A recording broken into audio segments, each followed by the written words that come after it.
Hey guys, so today I just want to go over the linear review paper, and then you guys can go forward and complete the test.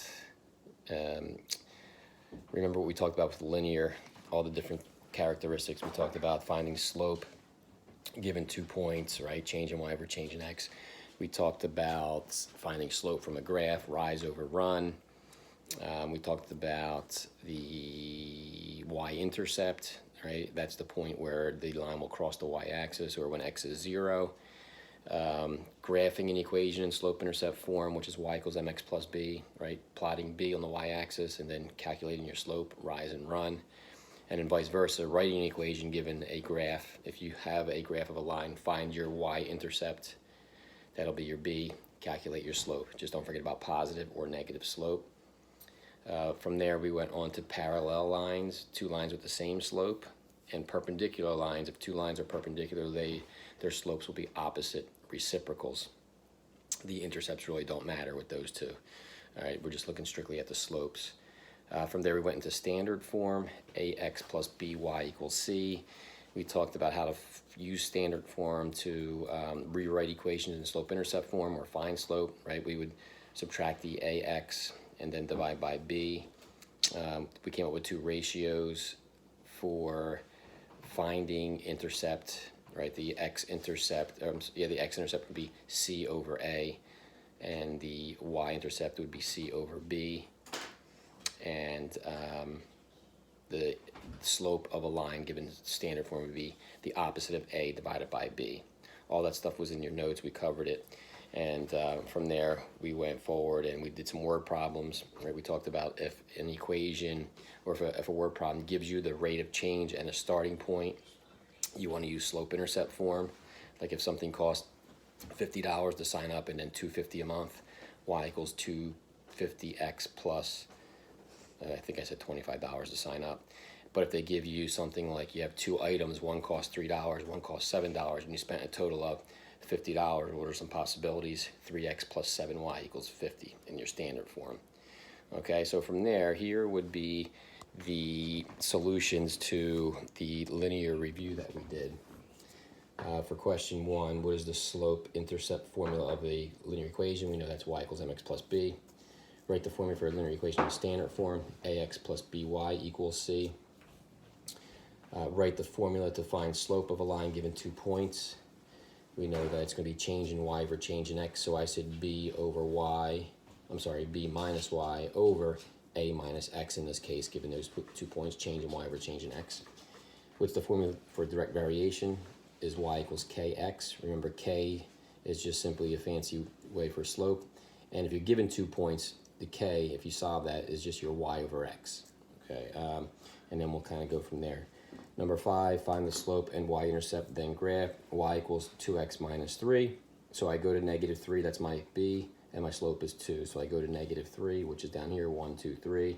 And then my slope is positive 2, up 2 over 1, up 2 over 1, up 2 over 1. Number 6, find the x and y-intercepts, then graph. So if I'm given this, I could either try to find ordered pairs. Remember we said plug 0 in for x to find the y-intercept, or negative 12 divided by negative 2, which is 6. Plug 0 in for y to find the x-intercept, or negative 12 divided by 4, which is negative 3. Sorry, the y-intercept is positive 6.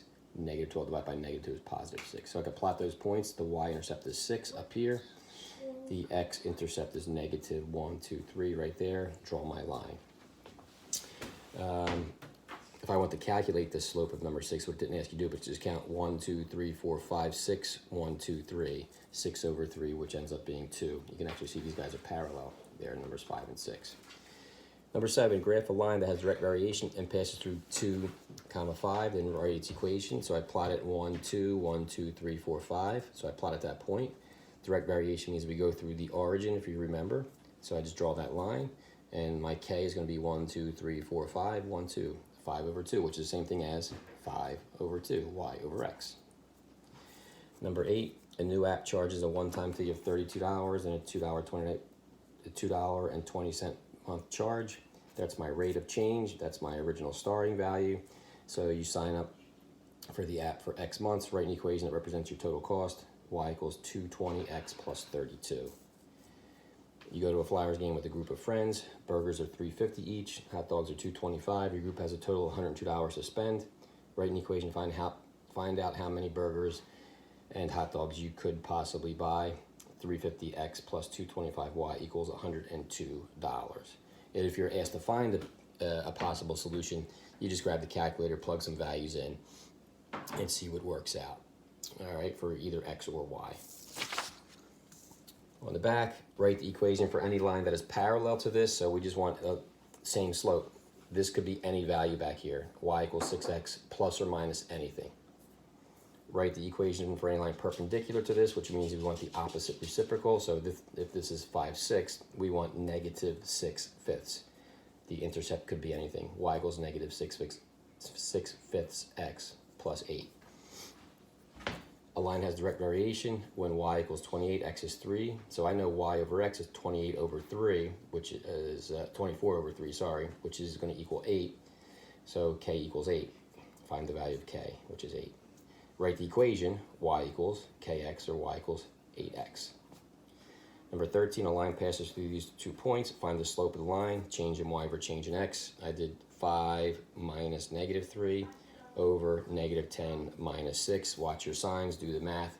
8 over negative 16 or negative 1/2. Put the equation in slope-intercept form. Okay, just 2 steps, right? We want to get rid of this guy, so subtract 6x from both sides. They're not like terms, so just bring this down and divide everything by 4. Y is going to equal negative 4/2 x minus 6. Don't forget to distribute your division there. All right, number 15, a line has direct variation when y equals 45, x equals 5. That's an ordered pair, and a y over x is 45 over 5, so k is 9. So find the value of y when x is 10. So one way of doing it is write your equation, y equals 9x, right? We know k is 9, and just plug 10 in here. 9 times 10 is 90. If it takes 4 scoops of iced tea to make 18 cups of, it takes 4 scoops of iced tea mix to make 18 cups of iced tea. So that's going to give me a direct variation model, because if I have 0 iced tea mix, I have 0 iced tea. Let x be the number of scoops and y be the number of cups. So scoops, cups, 4 scoops, 18 cups. There's an ordered pair. So 18 over 4, or y over x, is going to be my my constant of variation. 18 divided by 4 is 9/2, which is 4.5. You could use the decimal if you want.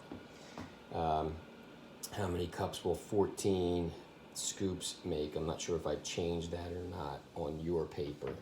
Okay, but if I put 14 scoops in there, because how many cups will 14 cups make? That doesn't make much sense. How many cups will 14 scoops make?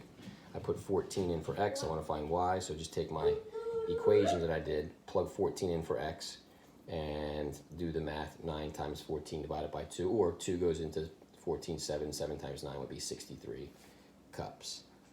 Okay, so you can use that as a guide, and again, take your test. I know the test is in front of you. You got some information to use, so go ahead, use what you have, and we'll end up, well, whenever we get back somehow, some way, whether we have a day where we turn stuff in at the school or we all go back on a certain day, just have this done, the test done and ready to go. I'll take it and we'll go from there. All right, tomorrow we will start doing some scientific notation stuff, so I'll have some videos online to walk us through the scientific notation. All right, good luck on the test. Talk to you later.